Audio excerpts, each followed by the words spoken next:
Hi friends, this is Navyashree. ಇವತ್ತು ಉಪ್ಸಾರು ಮಾಡೋದು ಹೇಗೆ ಅಂತ ನೋಡೋಣ ಬನ್ನಿ. ಅವರೆಕಾಳು, ಟೊಮೊಟೊ, ಹಸಿರುಮೆಣ್ಸಿಕಾಯಿನ ಒಟ್ಟಿಗೆ ಬೇಯಕ್ಕೆ ಹಾಕಿದ್ದೀನಿ ನಾನು.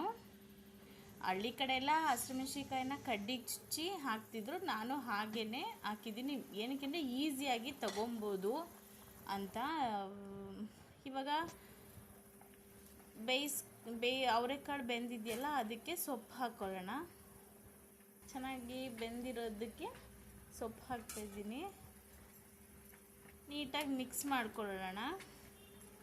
ಈಗ ಸೊಪ್ಪು ಬೇಯಬೇಕಲ್ಲ, ನಾನು ಖಾರಕ್ಕೆ ಸಪ್ರೇಟ್ ಎತ್ತಿಟ್ಕೊಂಡಿದ್ದೀನಿ. 1 ಟೊಮೊಟೊ, ಹಸಿರುಮೆಣ್ಸಿನ್ಕಾಯಿ, ಅವರೆಕಾಳನ್ನ ಸ್ವಲ್ಪ ಸಾಂಬಾರನ್ನು ಎತ್ತಿಟ್ಕೊಂಡಿದ್ದೀನಿ. ಈಗ ನೀಟಾಗಿ ಮಿಕ್ಸ್ ಆಯಿತು. ಈಗ ರುಚಿಗೆ ತಕ್ಕಷ್ಟು ಉಪ್ಪು ಹಾಕ್ಕೊಳ್ಳೋಣ. ಎಷ್ಟು ರುಚಿಗೆ ಬೇಕೋ ಅಷ್ಟು ಉಪ್ಪು ಹಾಕ್ಕೊಳ್ಳೋಣ. ಇದು ನೀಟಾಗಿ ಬಾಯ್ಲ್ಡ್ ಆಗಕ್ಕೆ ಬಿಡೋಣ. ನೀಟಾಗಿ ಬೇಯಲಿ, ಇದು ಚೆನ್ನಾಗಿ ಬೆಂದಿರೋದಕ್ಕೆ ಆಮೇಲೆ ಇದು ಮಾಡೋಣ. ಇವಾಗ ಹಸಿರುಮೆಣ್ಸಿನ್ಕಾಯಿ, ಸ್ವಲ್ಪ ಹುಣಸೆಹಣ್ಣು, ಬೇಯಿಸಿರೋ ಅವರೆಕಾಳು, ಸ್ವಲ್ಪ ರುಚಿಗೆ ತಕ್ಕಷ್ಟು ಉಪ್ಪು, 1 ಟೊಮೊಟೊ, 1 ಸ್ಪೂನ್ ಜೀರಿಗೆ, ಅರ್ಧ ಸ್ಪೂನ್ ಮೆಣಸು,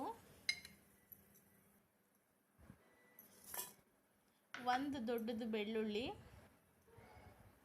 ಕೊತ್ತಂಬರಿ ಸೊಪ್ಪು.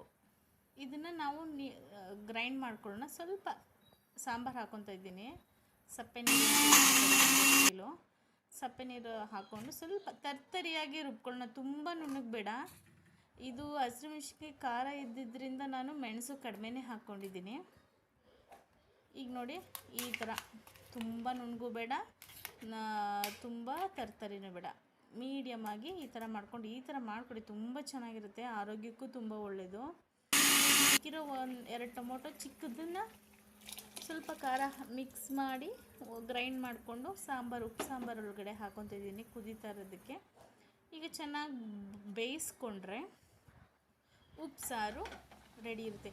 ಈ ಥರ ಒಂದು ಸಲ ಮಾಡ್ಕೊಂಡು ತಿನ್ನಿ, ನೀವು ಮತ್ತೆ ಬೇಕು ಅಂತ ಇಷ್ಟಪಡ್ತೀರಾ. ಇದು ನಮ್ಮ ಮಂಡ್ಯ ಸ್ಟೈಲಲ್ಲಿ ಹೀಗೆ ಉಪ್ಸಾರು ಮಾಡೋದು. ಇದು ಮುದ್ದೆಗೂ ಚೆನ್ನಾಗಿರುತ್ತೆ ಮತ್ತು ರೈಸ್ಗೂ ಚೆನ್ನಾಗಿರುತ್ತೆ. ಇವಾಗ ನೀವೆಲ್ಲ ನಾನ್ ವೆಜ್ ಎಲ್ಲ ತಿಂದು ಮೈಂಡ್ ಅಪ್ಸೆಟ್ ಆಗಿದ್ರೆ ಈ ಥರ ಒಂದು ಸಲ ಮಾಡ್ಕೊಂಡು ತಿನ್ನಿ, ತುಂಬ ರುಚಿಯಾಗಿರುತ್ತೆ. ನೀವು ಈ ಥರ ಹೆಚ್ಚಿನ ವೀಡಿಯೋಸ್ ಬೇಕು ಅಂದರೆ ನಮ್ಮದು ಚಾನಲ್ ನವ್ಯಶ್ರೀ ಕಿಚನ್ನ ಲೈಕ್ ಮಾಡಿ, ಶೇರ್ ಮಾಡಿ, ಸಬ್ಸ್ಕ್ರೈಬ್ ಮಾಡಿ. ಇನ್ನೂ ಹೆಚ್ಚಿನ ರೆಸಿಪೀಸ್ ಬೇಕು ಅಂದರೆ ನಮಗೆ ಕಮೆಂಟ್ ಮಾಡಿ, ನಾನು ಮಾಡಿ ಹಾಕ್ತೀನಿ. ಈ ಥರ ಉಪ್ಸಾರು ಮಾಡ್ಕೊಂಡು ತಿಂದರೆ ಸ್ವರ್ಗಕ್ಕೆ 2 ಮೆಟ್ಟಿಲು ಆ ಥರ ಇರುತ್ತೆ. Thank you so much.